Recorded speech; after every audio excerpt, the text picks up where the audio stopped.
Hola, bienvenido al podcast de Movipress, por el completo despertar evangelizador y misionero de la Iglesia.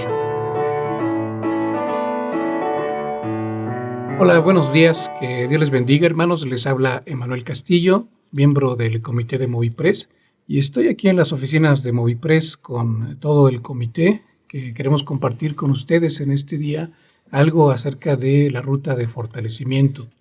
¿Qué tal, hermanos? Muy buenos días. Soy Arturo Quirós, presidente de Movipress, y es un gozo estar charlando a través de este medio con cada uno de ustedes. Muy buenos días, hermanos. Mi nombre es Otniel Espinosa y por la gracia de Dios pertenezco al comité de Movipress. Cabe mencionar que nuestro hermano se integró recientemente a este equipo, hace un mes aproximadamente, un poquito más, así que aprovechamos también para darle la bienvenida. Así es, le damos la bienvenida y Gracias. Me presento también. Mi nombre es Héctor Vázquez y agradezco a Dios la oportunidad de seguir con ustedes y con este comité trabajando. Soy actualmente director del Instituto Movipress y me pongo a sus órdenes. Yo soy Eleazar Mendoza y les saludo en el amor de Cristo Jesús. Funjo como tesorero de Movipress y soy el más antiguo, por el lado que se vea, de este comité. Muy buenos días, hermanos. También reciban un saludo. Mi nombre es Eduardo de la Rosa y estoy trabajando aquí en el comité Movipress como secretario. Dios les bendiga. Gracias, hermanos. Como lo comentábamos ya, hoy queremos hablar un poco más acerca de la ruta de fortalecimiento y queremos responder específicamente a dos preguntas. La primera es, ¿de dónde surge o cuál es la razón de la creación de la ruta de fortalecimiento? Y la segunda es, ¿en qué consiste? En la historia de Movipress, como lo habíamos platicado en alguna otra ocasión, se identificaba a Movipress como un organismo muy enfocado a la plantación de iglesias. Sin embargo, con el correr del tiempo, surge la necesidad de ver a las iglesias en su condición actual y nos damos cuenta de que las iglesias están pasando, nuestras iglesias presbiterianas están pasando en muchos casos por una crisis de estancamiento, si no es que de crecimiento. Quizás esto ha ocasionado que la iglesia detenga su marcha en la labor de crecimiento y de propagación del evangelio. Claro. Encontramos también a lo largo del tiempo que muchas iglesias predican el evangelio, pero se han olvidado de capacitar a la iglesia en aquellas tareas que el Señor Jesucristo le encargó directamente a su iglesia. Por lo tanto, es importante recordar todo eso y volverlo a vivir y vivirlo intensamente, porque de otra manera tampoco viene la inspiración para abrir nuevos campos y para llevar el evangelio a toda criatura. Eso es un motivador formidable para la ruta de fortalecimiento actual, porque las iglesias que no hacen ningún esfuerzo para cumplir con las tareas que el Señor Jesús les ha dado, son iglesias que no han entendido lo que es el Evangelio de Cristo y la consigna de compartirlo con todo el mundo. Se ha perdido mucho la visión de quiénes somos y qué debemos hacer. Quería yo apuntalar esta parte porque pues nos está sucediendo mucho en el campo nacional, en la experiencia de visitar los presbiterios, las iglesias, en cuanto a que la iglesia no tiene una concepción clara de quiénes son y para qué están. Sin embargo, pues es ahí donde surge la necesidad y la idea de presentar esta ruta de fortalecimiento primeramente a la directiva de la Asamblea General, y al presentarla pues nos dan visto bueno, nos dan luz verde para nosotros empezar a trabajarla en los diferentes presbiterios. Ahora se presenta entonces esta situación, ¿no? Esta propuesta. Claro. Yo quiero ahondar un poquito. Posiblemente algunos de ustedes no conozcan o no han oído de lo que es la ruta de fortalecimiento. Movipress, que es el parte del órgano misionero de la iglesia presbiteriana, después de ver todo lo que hasta ahorita se ha comentado, ha trabajado en un plan que le llamamos ruta de fortalecimiento, con el que buscamos que las iglesias despierten algunas de su letargo y las que están trabajando orienten mejor su trabajo para el crecimiento de la iglesia, no solamente numérico, sino también un crecimiento en calidad espiritual de cada uno de los. A eso le llamamos nosotros ruta de fortalecimiento de la iglesia. Gracias, hermano. Esa ruta de fortalecimiento tiene 8 etapas, pero en realidad tiene una etapa más que es la primera. Y no está así enumerado el catálogo. En realidad no se cita, pero es fundamentalísima. Y es que mientras que la iglesia no tenga conciencia de que está enferma y que necesita fortalecerse en el conocimiento y en la gracia del Señor Jesucristo, no va a poder dar un paso. El hermano Eleazar toca un tema muy importante, ¿no? Y es este paso previo, que lo podríamos llamar así, que es ese paso de concientización, donde una iglesia dice, bueno, ya entiendo que mi situación está mal, no estoy conforme con esto, quiero dar ciertos pasos para que mi situación como iglesia cambie, quiero empezar a hacer lo que Dios quiere que yo haga. ¿Por dónde empezamos? Sí, quizá es aquí donde abordamos las etapas ya y partimos de la etapa de conocer a nuestra. No sé si alguien de los presentes quiere compartirlo. ¿Qué es lo que hacemos en esa primera etapa? Bueno, en esa etapa es precisamente donde debe de nacer nuestro amor y nuestra pasión por las almas perdidas. Muchas veces no tenemos esa carga en nuestros corazones porque no conocemos nuestro entorno, no conocemos a nuestra comunidad y pues a veces la vemos tan alejadas y ese alejamiento hace que en nuestros corazones pues exista también la indiferencia, ¿no?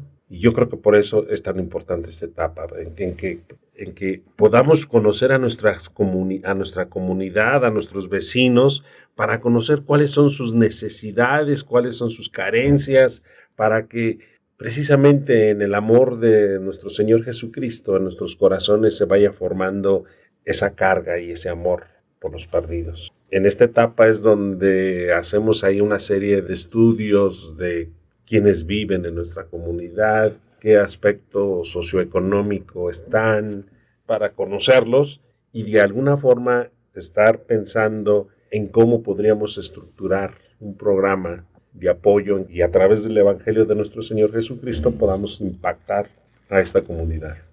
También al conocer la comunidad, la iglesia puede seleccionar las estrategias más apropiadas para compartir el Evangelio en esa comunidad. Si es una comunidad en la que hay muchos jóvenes, tendríamos que hacer actividad a jóvenes. O si hay muchas personas de la tercera edad, bueno, hacer actividades o presentar el Evangelio para este tipo de cosas. Y es curioso que cuando nos interesamos por la comunidad y sabemos quiénes son y qué necesidades tienen y cómo viven, no encontramos nunca ninguna comunidad que no necesite a Cristo Jesús y conocer su Evangelio y conocer todas las cosas que nos han sido dadas por Cristo Jesús. Y eso es casi como negarle el derecho a todos sus beneficios que el Señor gratuitamente nos ha concedido. Y aquí lo interesante y lo importante es esta cuestión de saber cómo conectar con la gente, ¿no? Porque a veces no sabemos cuáles son sus anhelos, cuáles son sus esperanzas, cuáles son sus temores, cuáles son las cosas que les inquietan. Y cuando nosotros queremos compartirles el Evangelio, a veces lo hacemos como muy distantes, no tomando en cuenta su necesidad y a veces no conectamos con ellos. Entonces, esta primera etapa es fundamental porque nos ayuda, como ya se comentaba, a diseñar esas estrategias para alcanzar a la comunidad más adecuadas, ¿no? Ahora, ya dimos el primer paso como iglesia. Ya empezamos a comprender a nuestra comunidad. ¿Y qué sigue después? Pues la segunda etapa es conocer a nuestra iglesia, porque ahora necesitamos saber el potencial que tenemos, así como nuestras carencias. Siendo sinceros, podemos tener muchos anhelos, podemos tener muchos deseos de alcanzar a esa comunidad según sus necesidades, pero debemos ser honestos en ver si tenemos las capacidades como iglesia, el personal, los recursos económicos, los programas, la capacitación de la gente. Entonces es ahora donde entra la necesidad de dar un vistazo hacia adentro, cómo está nuestra iglesia. Y si realmente nuestra iglesia está trabajando en las funciones bíblicas que nos ha puesto Dios ahí en su palabra, Y pues básicamente nosotros hacemos este análisis en base a lo que nos comenta ahí en Hechos capítulo 2, de las funciones de la iglesia primitiva, ¿no? Y eso es lo que también tenemos que evaluar actualmente, esas funciones marcadas en la palabra del Señor. Y ese es un ejercicio muy, muy bonito porque nos hace reflexionar dónde están nuestras fortalezas y dónde están nuestras debilidades. Claro. Gracias, hermano. Entonces entendemos que pues ya la iglesia está trabajando en esto, está procurando conocer a su propia comunidad, se conoce, empieza a conocerse también a sí misma como iglesia, cuáles son sus fortalezas, cuáles son sus debilidades y qué sigue después. Hemos nombrado a esta tercera etapa la creación de puentes, creando puentes. Y en un principio, cuando se escucha el nombre de esta tercera etapa, no es tan comprensible, pero si lo explicamos un poquito es trazar un nexo entre esa comunidad a la que conocemos con la iglesia a la que hemos evaluado. Entonces, crear puentes es generar ahora estrategias partiendo desde crear una visión hacia dónde queremos llegar. Establecer bien nuestra misión, nuestro actuar, y entonces empezar a definir ya estrategias y programas para la realización del trabajo. Es como una consecuencia de lo que se hizo en la primera y en la segunda etapa. Conocer a la comunidad, conocer a la iglesia. ¿Ya nos conocemos? Magnífico. Ahora, ¿qué vamos a hacer? Porque serán esas estrategias con las cuales vamos a estar listos para que en forma adecuada, comedida, puntual, eficaz, podamos llevar también el mensaje de salvación a la comunidad que vea. Se entiende entonces que esta tercera etapa pues nos lleva como que a afinar la visión, ¿no? O a dónde estamos apuntando, a dónde queremos llegar. Entonces, resumiendo lo que llevamos hasta ahora, es que la iglesia empieza a conocer a su comunidad, después se conoce a sí misma, y ahora en esta tercera etapa empieza a crear estrategias, empieza a desarrollar su visión y su misión de manera no tan genérica, ¿no? Sino más específica, de acuerdo a quien ella es como iglesia y de acuerdo a la comunidad que quiere alcanzar. Adelante, hermano. Sí, y estos planes, estas estrategias están en continua evaluación.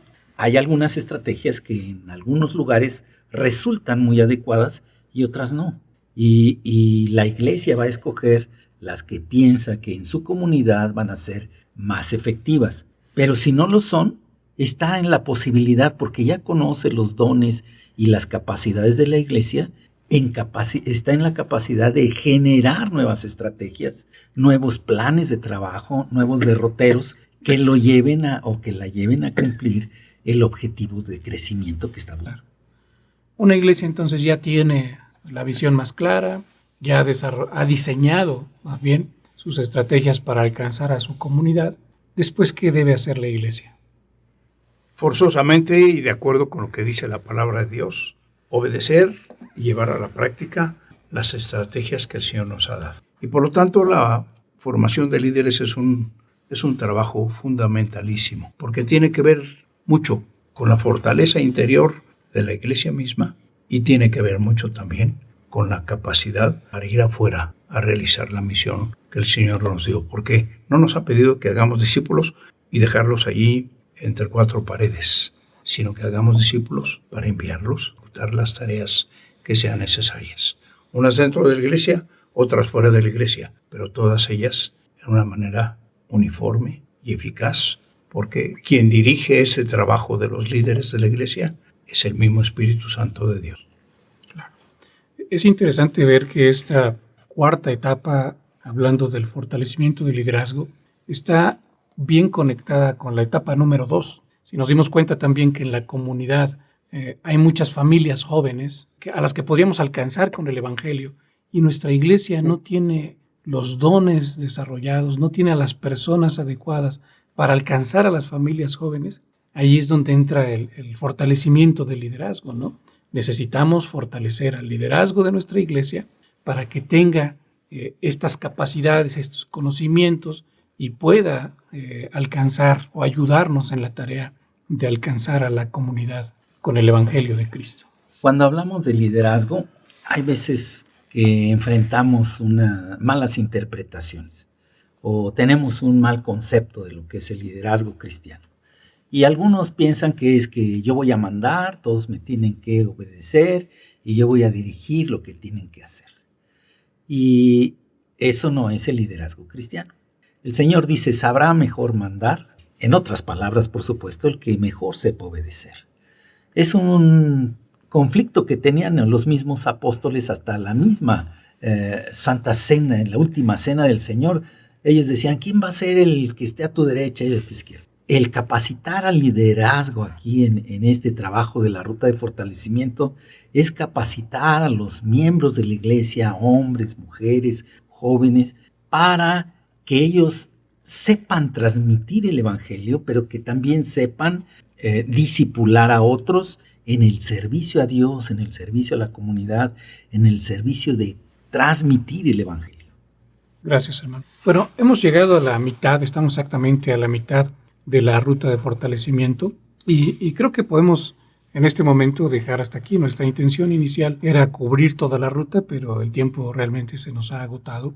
Y creo que también es bueno que lo dejemos aquí porque de alguna manera la ruta está dividida de manera natural en estas dos partes. Como podemos ver hasta ahora, la iglesia, no ha salido realmente a impactar a la comunidad con el evangelio, sino que estas primeras 4 etapas han llevado a un trabajo más interno. Solamente hasta ahora un ejercicio de preparación. Y no va a ser sino hasta las siguientes etapas, la etapa 5, 6, 7 y 8, que la iglesia ya va a poner en práctica todos estos principios saliendo a la comunidad. Recapitulando, una iglesia entonces, después de que ha sido concientizada acerca de su situación, el primer paso que nosotros proponemos es que salga para comprender su propia comunidad, después que trabaje en conocerse a sí misma. La tercera etapa, que empiece a diseñar estrategias y a construir puentes entre la propia iglesia local y su comunidad, ¿no? Cómo alcanzarla. Y el cuarto paso, el fortalecimiento del liderazgo. ¿Qué necesitamos proveernos en cuanto a conocimientos, en cuanto a dones, para cubrir las necesidades de nuestra comunidad y alcanzarla con el Evangelio de Jesucristo? Quizá muchos de los que nos están escuchando ahora se estén preguntando desde ya, si yo quiero empezar a trabajar en esto, ¿qué tengo que hacer? Bueno, primeramente estamos a sus órdenes. Nosotros estamos queriendo servirles como Comité Movipres y como parte del Ministerio de Evangelización Nacional. Nosotros ofrecemos congresos taller en las diferentes regiones del país a través de presbiterios, de iglesias que se interesen, de sínodos. Y nosotros presentamos estas 4 primeras etapas en un encuentro de congreso taller de 2 días, abarcándolo aproximadamente en 14, 15 horas de trabajo. Nos esmeramos mucho en que no sea meramente teórico, hacemos nuestra dinámica a través de teoría práctica y así lo vamos realizando con la participación de los asistentes, de tal modo que las horas no nos alcanzan realmente. Pero estamos a sus órdenes. En realidad queremos que nos inviten a que les compartamos con más detalle. Y también podríamos sugerirle, hermano, que si usted ha decidido ir por este camino, se lo diga primero que nada al Señor y pida la ayuda de su Espíritu Santo y la inteligencia, la luz que Él da, y tome delante del Señor un compromiso serio de servirles. Es importante también que hable con los líderes de su iglesia, con su pastor, con el ministro de evangelización, de educación cristiana, hablando con ellos, buscar el acceso para que pueda participar en alguno de nuestros congresos o talleres. Y si por alguna razón no tuviera usted el apoyo necesario, simplemente llámenos. Estamos a la orden. Hermano, queremos transmitirle que el Evangelio es una necesidad imperante de nuestra iglesia. Es una necesidad y que provoca que de alguna manera el liderazgo surja de una manera natural cuando el cristiano entiende cuál es su misión principal, que es la de compartir el Evangelio, que son las nuevas de salvación, lo que hizo Jesucristo en la cruz por nosotros. Entonces, el amor a Cristo, el amor a la iglesia, el amor al prójimo se ve reflejado cuando nosotros compartimos esas nuevas de salvación. Amén. Muchas gracias, hermano. Pues nos despedimos entonces, hermanos, de este espacio y les invitamos a que nos contacten por la página web, que es movipress.org. Que el Señor les bendiga. Un saludo y un abrazo. Hasta luego. Que Dios los bendiga. Hasta luego, hermanos. Gracias por escucharnos. Visita nuestro sitio web movipress.org y déjanos saber cómo podemos apoyar tu ministerio. Movipress forma parte del Ministerio de Evangelización de la Iglesia Nacional Presbiteriana de México.